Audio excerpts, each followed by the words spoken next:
Ne dors jamais pour la première fois dans une maison louée ou achetée sans faire ceci avant. La première nuit définit beaucoup de ce que tu vas ressentir dans les mois qui suivent, mon ami. Une maison neuve n'est pas seulement un espace vide qui attend tes meubles. Elle porte des histoires, elle porte des émotions, elle porte l'énergie de tout ce qui s'est passé entre ces murs avant ton arrivée. Disputes, tristesse, joie, peur, tout cela laisse une empreinte dans un lieu même après que les personnes sont parties.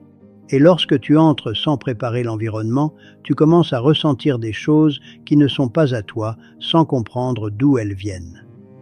Avant d'y dormir pour la première fois, fais ceci.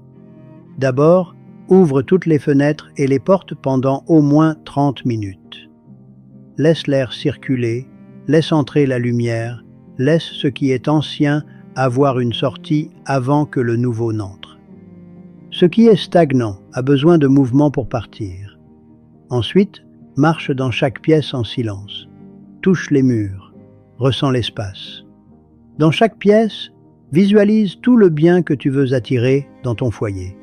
Joie, paix, prospérité, harmonie.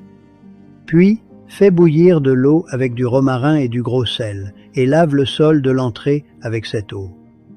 L'entrée est le filtre de la maison. Ce que tu y places définit ce qui entre et ce qui reste à l'extérieur. Enfin, jette 3 cuillères de gros sel dans les toilettes et tire la chasse d'eau. Le sel est un élément purificateur utilisé depuis des siècles dans différentes traditions.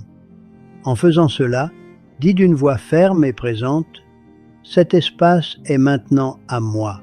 Ce qui ne m'appartient pas ne reste pas ici. » En faisant cela, tu libères ce qui était accumulé et tu établis un nouveau départ pour l'espace en orientant l'énergie de la maison à partir de ta présence et de ton intention.